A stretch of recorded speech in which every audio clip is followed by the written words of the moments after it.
మరో కాల్ తీసుకుందాం. హలో, నమస్తే అండి, మీ పేరు? ప్రియాంక గారు మాట్లాడండి సార్తో. చెప్పండి అమ్మా, చెప్పండి ప్రియాంక గారు.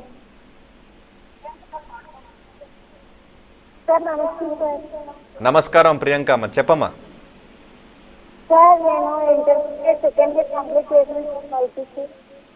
Intermediate second year BiPC complete చేశారు, చెప్పండి.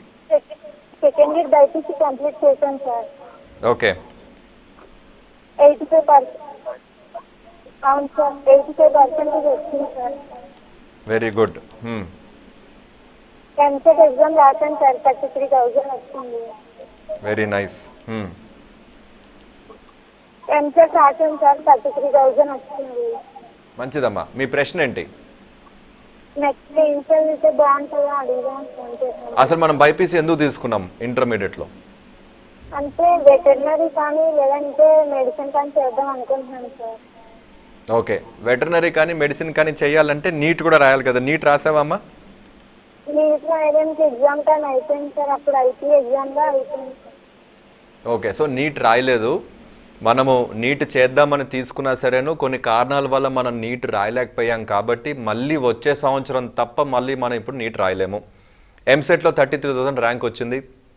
33,000 ర్యాంక్ ప్రకారం మనకి అగ్రికల్చర్లో కానీ ఫార్మాలో కానీ ఇట్లా నాన్ మెడికల్ ఫీల్డ్స్లో ఏమైనా హెల్త్ కేర్ రిలేటెడ్ జాబ్స్ మీకు ఇంట్రెస్ట్ ఉంటే బయోటెక్నాలజీ, బీఎస్సీ బయోటెక్నాలజీ కానీ బీటెక్ ఇన్ బయోటెక్నాలజీ కానీ ఇట్లాంటి కోర్సెస్ మీకు ఆప్షన్స్ ఉంటాయి.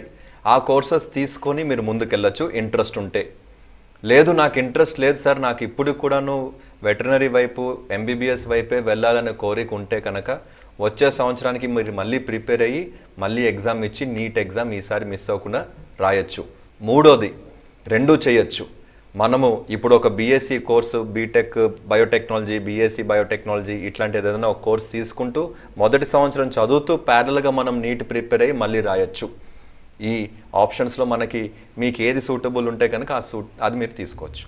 మరో కాల్ తీసుకుందాం సార్. హలో, నమస్తే అండి. నమస్తే అండి. మీ పేరు, ఎక్కడి నుంచి కాల్ చేస్తున్నారు? నా పేరు నాగలక్ష్మి అండి. ఎక్కడి నుంచి కాల్ చేస్తున్నారమ్మా?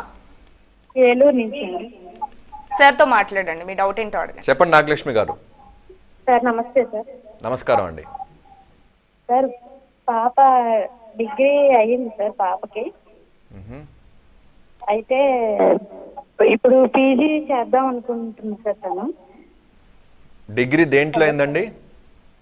అంటే హెచ్ఈపీ సార్. హెచ్ఈసి.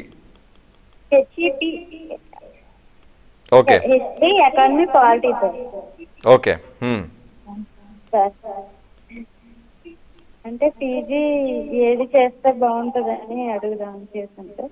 ఓకే, ఇప్పుడు మీరు పాప అసలు హెచ్ఈపీ ఎందుకు తీసుకుంది మొదటగా? అది గ్రూప్కి తను ప్రిపేర్ అవుతుంది సార్.